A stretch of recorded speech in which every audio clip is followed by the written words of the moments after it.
सत्य कर्म के द्वारा तुम्हें सच्चा गुरु मिलेगा।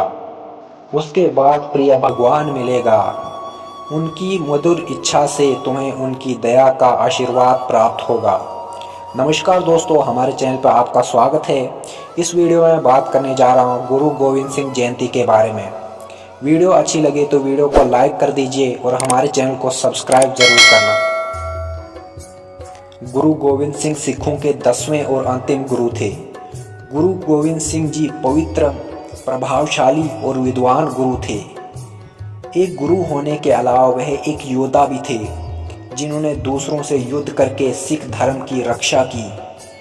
वह एक दिव्य दार्शनिक और आध्यात्मिक नेता भी थे। गुरु गोविंद सिंह ने विश्वास को विकसित किया और सिख धर्म के पूर्ण स्वरूप खालसा को मनाने में उनकी बड़ी भागीदारी थी। 9 वर्ष की उम्र में उन्होंने सिंहासन संभाला। वह सिखों के अंतिम गुरु नेता थे, क्योंकि गुरु गोविंद सिंह के सभी 4 बेटों को शहादत मिलने के बाद कोई उत्तराधिकारी नहीं बचा था। गुरु गोविंद सिंह के पिता की उस समय हत्या कर दी थी जब उन्होंने इस्लाम धर्म में परिवर्तन होने से मना कर दिया था। अपनी इस धार्मिक आस्था के लिए उन्हें एक शहीद के रूप में जाना जाता है।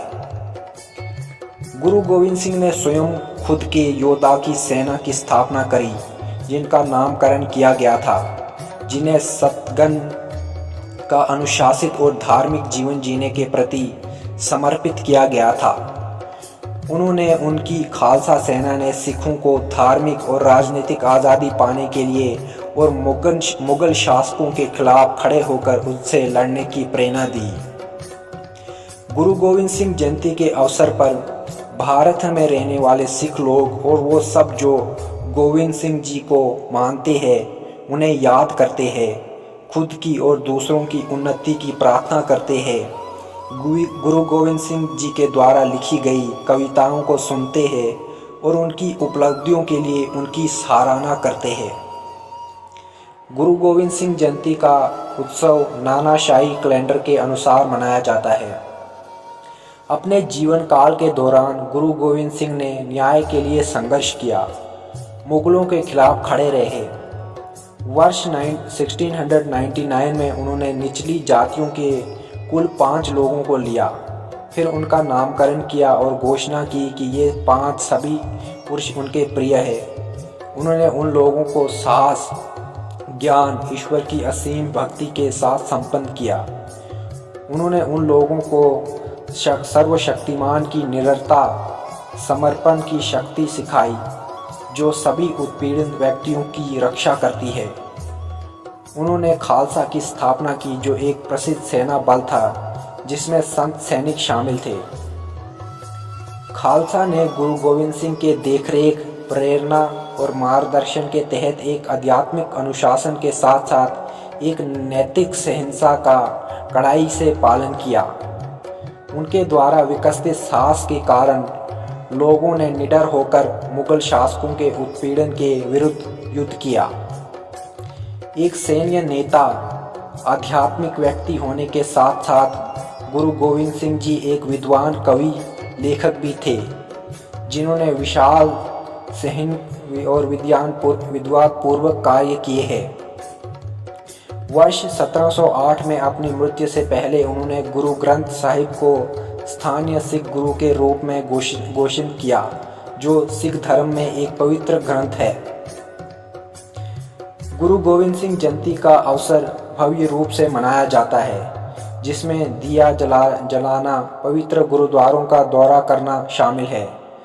गुरु गोविंद सिंह जयंती की पूर्व संध्या पर विशेष प्रार्थना और जुलूस आयोजित किए जाते हैं। इसे भारत के कई क्षेत्रों में प्रकाश उत्सव या प्रकाश पर्व के रूप में भी जाना जाता है। धर्म, जाति, पंथ के बावजूद गुरुद्वारों में सभी लोगों के लिए भोजन की एक कड़ी मात्रा तैयार की जाती है और इसे लंगर के रूप में बांटा जाता है। गुरु ग्रंथ साहिब का पाठ करना सबसे महत्वपूर्ण अनुष्ठानों में से एक है, जो इस आध्यात्मिक त्योहार के दिन किया जाता है। जयंती से 2 दिन पहले सभी उत्सव 3 दिनों के तक चलते हैं। पवित्र गुरु ग्रंथ साहिब का पाठ होता है। इस अनुष्ठान को अखंड पाठ के रूप में जाना जाता है और ये सभी गुरुद्वारों में मनाया जाता है।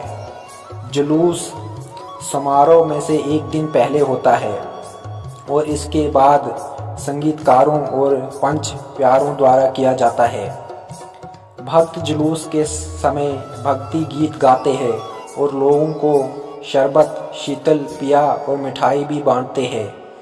गुरु की पूजा और स्तुति करने के लिए इस विशेष पूर्व संधि पर कविताएं और ऐतिहासिक व्याख्या भी सुनाई जाती है। सुबह जल्दी उठने के दौरान आस दीवार का पाठ किया जाता है। इसके बाद गुरु ग्रंथ साहिब का पाठ किया जाता है।